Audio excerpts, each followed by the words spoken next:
Și bună dimineața, internet, Alex! Și Iulia pe motor aici?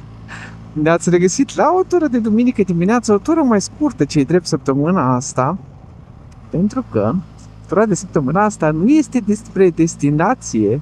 Vorbesc prostii. Tura de săptămâna asta e exact despre destinație, pentru că nu mergem într-un loc anume de dragul plimbării, mergem într-un loc anume ca să mâncăm. Da. E tura mai scurtă pentru că vom merge astăzi până în cheile Turzii, că nu le-am văzut anul ăsta, nu au fost deloc. Și pentru că am aflat că în satul dinainte de cheile Turzii, sau undeva în zona aia, cel puțin în satul Sândulești, există de câteva luni, un an, poate a spune, există un restaurant austriac, sau cel puțin cu specific austriac, din ce am înțeles, patronul este român, dar specificul este austriac și conform doamnei acesteia, are cel mai bun și mai mare șnițel pe care l-a mâncat ea în viața ei. Și șnițelul e una din cele mai bune chestii ever, cred că și Iulia poate să confirme. Confirm. Da. Și o să mergem și noi să vedem care e treaba cu șnițelul ăsta. Plus cumulat cu faptul că nu e o duminică, iar se răcește la Cluj, avem 12 grade la ora 10, imediat la prânz vine ploaia, că n-are rost să ne întindem la cine știe ce tură, plus că Iulia are de alergat, câți kilometri ai de alergat? 12 km cel puțin, să văd cum mă simt. Cel puțin 12 km de antrenament, asta că nu ne mai întindem. Corăbărând toate aceste condiții, n-are rost să facem o tură cine știe ce lungă, așa că ăsta e programul nostru pe azi. Nu, că singura chestie, cum v-am obișnuit și din anii trecuți, că ce văd că mai nou, cel puțin o dată pe an, facem o tură de cheile Turzii. Mergem cu Bela, care Bela merge prima dată în cheile Turzii, unul la mână și doi la mână, mergem pe, cum să zic, cum îi spunem noi la ăsta, traseul motocicliștilor, așa, traseul motocicliștilor. Toscana. Da, spre cheile Turzii, nu mergem spre drumul tradițional, Cluj, Turda, după aia Mihai Viteazu, cheile Turzii, o să mergem pe aici, prin spate, după cum vedeți, suntem în satul sau comuna aceea asta, Făget, și o să mergem în partea alaltă spre Ciurila, coborâm pe sub autostradă și după aia o să facem stânga, să mergem pe partea de Tureni, care nu e expusă la trafic de pe drumul național sau drumul european, ce naiba e ăla. Deci mergem, știți, ca până acum, ne știți pe noi, mergem pe ruta scenică. Și asta fiind spuse, să avem asfalt uscat, să avem asfalt curat, că de obicei pe aici, mai ales primăvara, acum e foarte multă mizerie. Dar nu nimic, că suntem obișnuiți, ne vedem de treabă, mergem cu grijă și asta este viața. Și sper să rămâneți până la final să vedem șnițelul ăla imens cu care se laudă. Așa toată lumea. Eu am aflat de el săptămâna asta, am aflat dintr-un clip de pe TikTok de la o fată din Cluj care face review-uri la restaurante. Deci, gând la gând cu bucurie că și așa nu aveam alt program pe duminica asta. Bun. Hai să dăm pice întâi spre cheile Turzii și după aia spre șnițelul ăla uriaș. Hai, frate, uite ce mizerie. În drumul oaselor aici. Deci atât de mult îmi place pădurea asta, sper ca niciodată să nu se construiască absolut nimic mai mult decât o pistă de biciclete și poate poteci de drumeție. Îmi pare rău pentru oamenii ca mine care ar vrea să stea aici, în zona asta, Făget, Sălicea, sau Sălicea, cum să o numi, dar e prea frumos. În Făget, cred că Sălicea mai încolo. Singura chestie, știi care e? Și mie îmi place foarte tare pe aici, doar că mi-e frică de când mi-a sărit în seara aia căprioara în față, exact pe porțiunea asta, exact prin zona asta. De timpul circul cu un pic de morcov pe aici până ajung sus, în vârful dealului și ies din pădure, tocmai de asta, să nu mai sare iară căprioara în față, plus că eu tot nu pe drum iar. Tocmai de asta să nu se construiască, dacă este o căprioară, da, exact. Să fugă. Ar trebui să facă poteții de alea pentru trafic de animale, știi? Ce? O fac pe autostradă, pasarele de alea, pasaje pentru animale sălbatice, să facă și aici, să aibă când se treacă căprioarele. Bine, nici noi, legal, nu ar trebui să conducem, deși văd că limita de viteză e 90 la oră pe aici, ceea ce mi se pare foarte interesant și stupid. Dar, într-adevăr, și noi ar trebui să conducem cu grijă orice am avea pe aici, și mașină, și motociclete, și trotinete electrică. Să avem grijă. Mă căprioare, poți să-ți are borsuci, poți să-ți are o vulpe în față, porc mistreț, o familie de porci mistreți, Familie de oameni. familie de oameni, da. Exact. Uite că sunt popasurile astea cum este de aici din față. Așa. Cum mai opresc mașini și pe o parte și pe alta de el. Și... Na, ieși dintr-o curbă de asta să nu te întâlnești cu ceva copil care trece strada așa de nebun. Știm, toți copiii au prost obicei de a trece strada de nebun. Na, ce zici? Te-am adus iar la Toscana ta de Cluj, care îți place ție cel mai tare. Ce mai mult îmi place drumul ăsta? Ai mood-ul ăsta de Toscana și acum când noi soare afară. Am alt mood de Noua Zeelandă, nu știu. Din Noua Zeelandă, da? Insulele Feroe, unde n-am fost niciodată. Cum de altfel n-am fost nici în Toscana și nici în Noua Zeelandă, da? Dar, da, parcă nu, trebuie să fie sunny și un pic, poate un pic așa mai auriu afară, mai pe final de vară, început de toamnă, ca să ai mood-ul ăla din Toscana pe aici și mie mi se pare la fel. Da. Da, sau să fie la răsărit sau la apus, că și asta ajută. Da, așa e adevărat, sigur. Dar mie tot îmi place foarte mult. Da, e super fain oricum și pe aici, clar. Mai ales că e super fain că vezi autostradă, știi că ai autostradă aici lângă tine. În România nu sunt multe locuri unde vezi că ai autostradă. Așa-i. Am crezut că parchet să facem poze. Aia vreau să fac, dar mai acolo, mai în față, să văd dacă avem un pic de loc.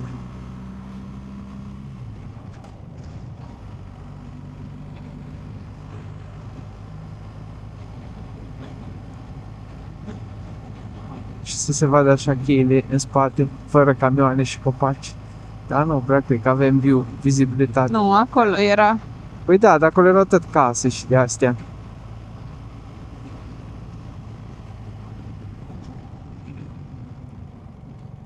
Poți să iei la dreapta, că este o stradă pe acolo. Unde? Ah, da, chiar așa. Hai să vedem. Pe unde intrase o mașină. Unde duce strada aia? Aici, O nu? poartă Versace. Mănăstirea Schimbarea la față.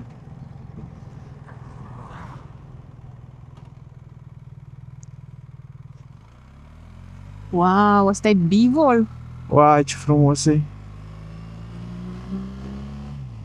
Ce ne latră un cățel. Unde?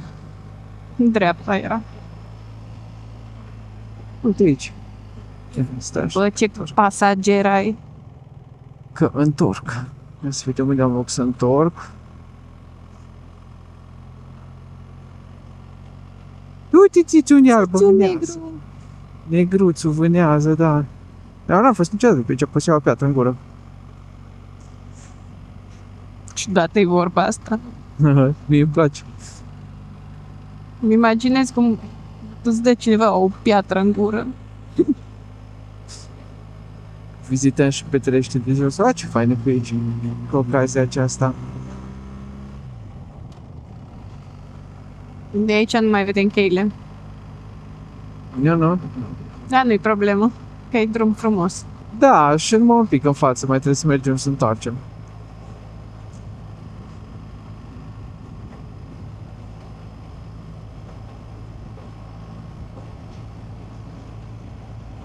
Sau să vedem unde ajungem.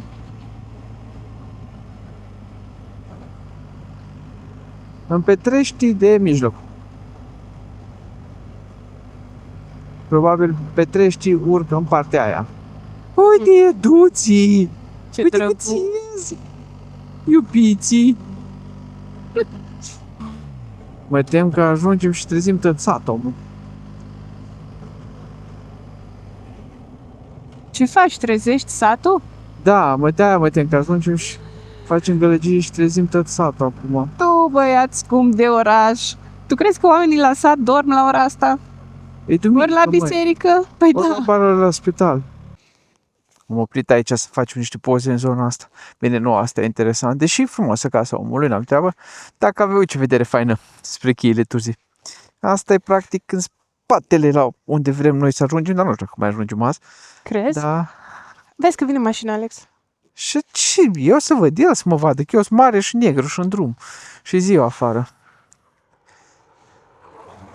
Așa. Și astea scale și este traseu. Pe aici care urcă pe undeva pe sus, faci cheile și în partea aia altă, în zona turistică a cheilor. Nu mă zic, dacă nu știați. Suntem în Petrești de mijloc. Petrești. Da, și eu ce am zis? Am înțeles pe 3. Doamne, fer... Ne Asta. ajută. Am avem 7 km și Bela face 5.000 de kilometri. Wow! Hai! Poftiți! Oare prea sus? Și eu sunt altă. Și tu ești în alta? Norocul meu, E așa. sincer, că ești în alta și poți să te sui singură. Uite, un șoim. Bueno, pozele astea o să le vedeți și la mine și la Iulia pe Instagram.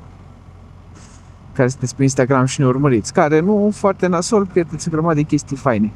Precum concursuri, giveaway-uri, petreceri cu spumă, reparat pene la mașini și altele. Dar asta cred că e un bivol, într-adevăr. Doamne, ce frumos! Săracul, vreau să-i dau un pupic pe cap. Doamne, ce frumos e! Sau ceva neam de vacă, nu știu sincer. Nu ne pricep. Sunt prostii când nu mă pricep. Dar era foarte frumos. Uite, pe aici să ajungem cheile toți celălalt drum. Nu pe unde eram noi. Bine, și acolo era câp deschis. Deci dacă ești pe jos, vii la o dromiție, ceea ce explicam eu. Contează foarte tare. Doamne, ce-l apreciez pe nenea ăsta cât a avut de urcat. Bicicleta lui. Da, da. Nu era ceva mountain bike șmecher. Și nici electric. Nici electric, dragul de el, bravo Da. lui. Da, așa ai grijă de tine la vârsta lui. Cum? Așa ai grijă de tine când ajungi la vârsta lui. Face foarte bine ce face. 5001 km al lui Bela! Felicitări, La dreapta. Bela! Felicitări nouă! Felicitări, Alex. Ultimii 300 ai făcut împreună cu mine, Iulia, și cu Bela. La ultimii 300 ai fost și tu de față. Felicitări și Așa-i. ție! De ce iubesc ăștia așa de tare nisipul? I love sand. I love sand. Sand. Ce? Deci sândulești, nu sândulești. Îi sândulești aici, îi sândulești acolo și iubesc nisipul. Aici mie îmi place nisipul, nu Mie nu-mi place nisipul. Îți intră la roți și cazi cu motocicleta pe jos și după aia ieși la mare și este nisip și ți intră în șlap și Foarte, foarte groaznică frumos. textura nisipului. Mie îmi place mult satul ăsta, deci înțeleg. Da? Da, tot timpul când trece pe aici miroase a grătare, a mici, Ciorbe mici grătare? ciorbe mici grătare, doar doamnele au mereu flori puse în grădină și în curtea Aici casei. undeva, stai. Hai să ne concentrăm un pic. Care ce mi apare? Uite aici la dreapta trebuie să urci. Îl vezi? Da. Aici așa, Hai să vedem și loc de Parcare. parcare și tot. am deschis încă un restaurant deschis de noi. Și uite, și dacă vrei, când terminăm, poți să speli mașina, motorul. Spăl eu pe tine, băiete. Mă speli de nu mă văd. Dă-ți microfon mai încet că o să urlu. Adică știi tu. Știu eu. Bună ziua, oare aveți deschis? Foarte deschis. Este deschis. Bine, mulțumesc. A, deci mâncare doar de la 12. Bine. Aoleu. Na, serios? De la 12, mă? Așa au zis, da. Vai, ce țapă. Păi și noi mâncăm de vreme tot. M-am gândit eu. Na, hai mai departe, hai până cheile Turzii, că n-avem ce face. Poate ei cred că suntem ceva turiști veniți de pe drumuri, înfometați, am dormit în cort azi noapte, nu știu ce, și noi din Cluj Stai. suntem. Numai n-am mâncat micul dejun. Nu? Da, exact. Hai, mergem până în Cheile Turzii, stăm acolo, facem niște poze, venim, bem o cafea și după aia mâncăm. Așa, ții norocul, frate, cu cât e mai mare foame, cu atât te pune să lucrezi mai tare pentru ea. Bine, acum... Da, nu. Deja am ajuns în Cheile Turzii. Easy. Cheile Turzii. Nu, am zis easy. Easy, Gen, am easy. ajuns ușor, rapid. Da, am ajuns ușor și rapid, este adevărat.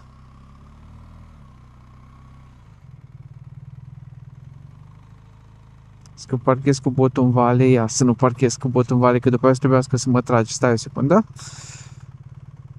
Coboară și o să mă duc cu spatele, știi? Da.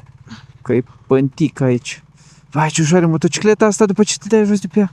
Nu, ce să-ți povestesc. Îmi pare rău, nu este vina ta, e vina fizicii. Vezi, dacă ne trebuie președinte de ăsta profesor de fizică, din cauza lui. E fizică așa. Și Iohannis fizică preda. Da. Lol. Îmi iei un gablonț. Nu, că nu cred că primesc carduri. Mă duc către unde cântă manelele. Uite, este WC-ul. Vrei WC-ul? Nu, tu? Nu. Doamne, dacă hiking vine de la high, de king. Hai, vreau să te întreb în momentul ăsta. Ce mă întrebi? Hiking, as in mers pe munte, sau hiking îmi zici mie să mă mișc mai repede? Vai, ce foame mie. Hai, ce foameți! Bag un langoș. Toată lumea știe că șnițelul merge cel mai bine când urmează unui langoș. Ce bun e un langoș la întreb. Mie merge și Waze-ul în caz cam... Taci, Waze. Cam ajuns Penny, bine. drumul ăsta șerpuit. Tu ești drum șerpuit, mai. Ok. Cheile Turzii, ei! Tura anuală de Cheile Turzii. Am ajuns și anul ăsta. Spre surprinderea nimănui. Te vrei că atunci când nu știi unde să te duci Îți bune cheile, nu? prea mult timp, Da, absolut. why not? Absolut. Bine, vă las, îmi dau jos casca, opresc camera. Vă lăsăm, adică să ne tragem și noi pic aerul fără microfoane. No, gata și pauza noastră din Cheile Turzii. Ne-am făcut poze de Instagram, am făcut reel-uri, ne-am făcut de toate. Și mă sper că auziți și pe Iulia, că n-am verificat dacă se conecta și microfonul ei. Dar mergem înapoi spre Gashouse să vedem o dată pentru totdeauna cum e șnițelul ăla, cât e de bun și de mare. Dacă e așa de bun și de mare pe cât zic legendele. Plus că mi-e o foame, chiar emoțiile de nu știu cum o cheamă. Ca seara am mâncat finuț, bruschete, ca un italiano vero. Ce nu sunt. Mi-am pornit încălzirea în șa. Bravo. Te iar pe asta. O fost salutare, este și el pasagera, da. Ce drăguț! Și el o să Crezi zică, că- uite că i-am mai văzut pe ăștia. Crezi că te-au văzut pe tine și o zi de ce mai prost că nu îmi cu iubita mea? Și de la și iubita de acasă. Foarte frumos, poate vin și ei la... La Și Gashouse după aia. Ce fain ar fi? Și după aia o să cobor. Poftiți! Wow. Mulțumesc. Uite. Ce? Mi-a făcut aia din mână, aia mică din mână și am răspuns. L-am făcut înapoi și s-a bucurat. S-a emoționat. Cu câtă invidie se uita la tine cât ai coborât de pe motocicletă. Îți convinsă că nu mai putea de ciudă. Oare unde e locul ăsta de parcare? Am parcat bine? Da. Da, ești bine. Nu Nu foarte ești pe bine. mijloc, dar... Da, pe aia ziceam. Da, vin acum. Deci am aterizat și am avut parte de cea mai drăguță primire ever. Cred că suntem și primii pe astăzi, că am aflat că mâncare se servește doar de la 12. Deci deschid la 10, dar mâncare doar de la 12. Și acum ne uităm pe meniu și eu știu ce vreau. 3 feluri de șnițel între 49 de lei și 109, după toate buzunarele, vorba aia. Și eu o să mă hotărăsc la unul din ele, dar nu știu care, și cred că o să beau și o cafea. Eu nu știu tu ce Cred că un ceiuț beau. Da, Meniu digital. Perfect, da, și meniul e digital, scanat sau o chestie de asta cu telefonul și all good. Bun, hai să comandăm. Sincer, super drăguță primirea. Zice că ne așteptau pe noi. Am fost invitați de azi. Eu m-am speriat că m-am gândit în capul meu când am văzut cum vorbește cu el și cum o luat-o și am gândit că vă cunoașteți sau ceva și te recunosc. Da, doar să-i drăguț. Da, hai să comandăm și să vedem cât e de legendar șnițelul ăsta.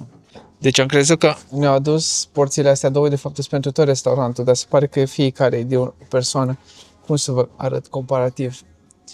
Atâta e mâna mea și mic, și eu n-am o mână mică și pălește în comparație ca mărime cu șnițelul ăsta. Cred că putem să luăm și la pachet, să ducem și la pisici acasă. Mai mâncăm o săptămână. Ești pregătit emoțional? Abia aștept. Și trebuie să ne deschidem la pantaloni când ne întoarcem acasă pe motor, că nu știu dacă mai putem să stăm Deci abia aștept. 30 de kilometri. Wow, hai să avem poftă. Și cu salată de cartofi, bineînțeles, și cu gem, că altfel nu poți să mănânci cu șnițel vienesc, că e păcat. Gem. Gem de fericire. Doamne. Se topește în gură. Dar te duc eu vreodată undeva unde e rău? Doamne, cât e bun, Alex. Da, și șnițelul, cred că.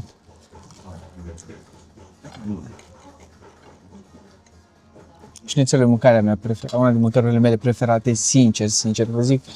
E și chestia cu care am crescut și cred că făcea maică mea cel mai des și acum când merg acasă la părinți, dacă mă uit la maică mea ce vreau, eu zic că vreau șnițel. Mie îmi plac șnițel, asta e adevărul. Carne prăjită în ulei, cu pâine pe ea, brede, da, cu pesmet, e apogeul gastronomiei mondiale, din punctul meu de vedere. Hai să vedem.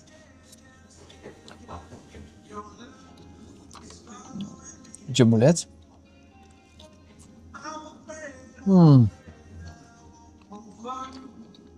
Se topește în gură. Exact gustul de aur și sasamură. Asta e cel mai bun antrenament ce putem să facem pentru tura noastră de vară, pe care încă o tizuim, dar n-am anunțat-o oficial. Dacă puteți să vă dați seama unde o să fie. Hai, poftă bună să avem. Deconectat? Două chestii mi se pare interesante și de la fix au venit și ne-au explicat. Și anume că în loc de gem de merișoare, numești gem de afine și salata de cartofi, o să vă arăt, salata de cartofi e cu maioneză. Și a venit băiatul de aici, de la Gasau, și ne-a explicat că e foarte interesant de ce. De merișoare, că nu se găsesc. Și are dreptate. La noi merișoarele nu se găsesc la fel de ușor cum se găsește gemul de afine pentru vânt. Și au preferat să folosească ăsta ca să livreze continuu aceeași calitate, deși nu e original, varianta originală, dar de șnițel cu merișoare, ceea ce mi se pare de bun simț și care dreptate, așa poate să livreze continuu aceeași calitate cu gemul de afine. Și salata de cartofi, că nouă românilor ne place maioneza, ceea ce mi se pare foarte cinstit. Că adevărul că și mie în Austria, singurul lucru, și în Germania, singurul lucru care mi se pare că lipsește în salata de cartofi e maioneza. Că noi ne-am obișnuit cu, cred că zice la noi salată orientală, care stă principiul ăsta, cartofi cu ceapă și maioneză. N-are salată orientală maioneză. Nu? Nu. De aia nu-ți place. Poate de aia nu-mi place. Dar de nou de bun simț, foarte interesant, așa cum i-a atins punctul ăsta de combinat tradițional austriac cu ușoare modificări pentru gusturile și piața din România. Sau piața pe care participă românii. Mai avem, mai o jumătate. Trebuie să iau o pauză să vorbesc un pic, să-mi tragă aerul. Hai, în continuare spor. No. Cum a fost? A fost foarte bun, am mâncat foarte bine și ne-a picat așa de bine și pentru că am fost atât de bine primiți. Așa? De parcă ne cunoșteam de o viață și nu doar noi. Nu, toată lumea care a venit, da, foarte drăguț. Toată lumea care a intrat aici a fost la fel de bine primit, la fel de frumos primit. Ne-a povestit o grămadă, sper că Cătălin îl cheamă și nu Da, Cătă. Cătă. Ne-a povestit o grămadă despre local și despre el și despre restaurant în sine și meniu. Recomand cu drag. Dacă veniți aici fără noi, ne supărăm. Ia-ți mănușile, Să-mi iau mănușile. că e frig. Și hai să dăm. Am mâncat foarte bine, dar nu ne-a căzut greu la stomac. Deci ați văzut că era ditai porția și cu garnitură și așa, zicem, și cât am plătit? Am plătit 218 lei cu tot cu băuturi și cu salatele de cartofi. 2 băuturi, de fapt 3 3 băuturi, băuturi, 2 șnițel, 2 salate. Da, Da. și șnițel, 210 Da, lei. dar v-am zis la început pe meniu era și o variantă de șnițel mai ieftin de porc, dar noi am vrut vienes șnițel. adevărat, care este cu vită. Și mai era și șnițel cu os. Da, care era mai scump. Plus altele în meniu. Da, aveau de toate, și ciolan, și vegane, strudel, aș fi mâncat un apple strudel, dar sincer nu mai puteam. Doamne, și cum aveau gnocchi ăia Da. cu, Doamne ferește. Șpețel. Bun, dragilor, cred că e suficient pentru o zi. Oi. Bravo, foarte bine ai luat switchback-ul ăsta. Da, bravo. mulțumesc. Bravo. Mă obișnuiesc și cu tine în cârcă. Super, Alex, bravo ție. Mulțumesc. Până nu am fost acolo în mijlocul curbei, nu mi-am dat seama ce se întâmplă și după aia mi-am dat seama că le-ai luat foarte bine. Super. Așa e când am energie proaspătă de șnițel vienez în mine. Doamne, ce vânt îi, deci Da. fai ai. Wow. Ce cuvântul ăsta, tati? Nu pot să țin motorul pe drum. No, mă. Pe unde vrei, repede? Pe drumul Unde european? vrei tu, unde crezi că e mai bine? Hai, tă pe aici. Că aici măcar suntem mai protejați de trafic. Dacă e așa vânt în continuare și nu ne zguduie printre mașini, mai Fai. ales că e similar ETA. Da, frate, ce vântuț a început. Da, bine, nu contează, dragilor. Sper că v-a plăcut tura de astăzi și ați rămas până aici. Dacă ați rămas până aici și sunteți abonați, vă mulțumim foarte frumos. Dacă nu sunteți abonați, Am să vă rog să luați în considerare o abonare. așa, să ne lăsați și o abonare dacă vreți să sprijiniți canalul și în alte moduri aveți jos în descriere un link de join pentru a deveni membru a canalului sau chiar subscribe, s-ar putea să aveți un buton de join dacă vă uitați de pe calculator. Pentru astăzi a fost suficient, sper că v-a plăcut mica noastră incursiune în mica Austrie, aici la 2 pași de Cluj-Napoca, la 30 de minute de casă, de oraș. Nouă ne-a plăcut foarte tare, sincer ne-a plăcut foarte tare experiența, merita să venim până aici și dacă stăteam numai la restaurant și nu mergeam în cheile Turzii, dar cu atât mai mult știți că aveți varianta asta de restaurant, numai că fiți foarte atenți. Rezervați-vă din timp, ne-au zis și ei că la limite ne-au primit, că în rest toată sala era rezervată, 1 la mână și 2 la mână s-au umplut extraordinar de tare cât am stat acolo. Ăla e adevărul. Deci s-au făcut full, au venit oameni și au trebuit să-i întoarcă din drum, că efectiv nu mai aveau unde să îi primească. Deci, Guesthouse Sândulești, îi găsiți pe toate rețelele sociale, nu ne-au plătit, nu ne-au dat șnițelul din partea casei, nici nu am fi acceptat, că nu ăla e scopul la vlogurile noastre, dar îi recomandăm cu drag. Și nu uitați, fiți buni cu voi Fiți buni unii cu alții. și apă paie și bătaie și asfalt uscat să aveți și țineți-ne pumnii să ajunge cuvântul ăsta până acasă când ne pleacă pe toate părțile de nu știm ce cu noi. Da, și ploaia. Eu am o ploaie pe vizieră, nu știu dacă se vede pe cameră. Și eu, adică mă ploaie pe vizieră. Hai, pa! Ne vedem data viitoare. Pici!